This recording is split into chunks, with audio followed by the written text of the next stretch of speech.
Home remedy for asthma. Grind fried suhaga and mulethi separately. Then sift it into a strainer. This will be as fine and smooth as powdered flour.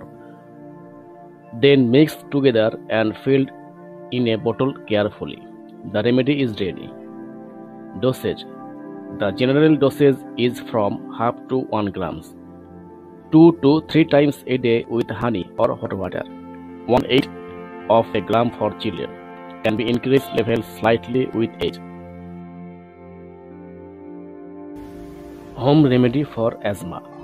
For 1-year-old babies, clean 5 basil leaves, grind them finely. Mix a little honey in it and let it leak every morning and night for 3 to 4 weeks.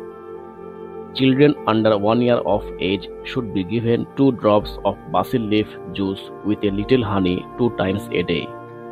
As a result, many respiratory diseases are cured in children with asthma.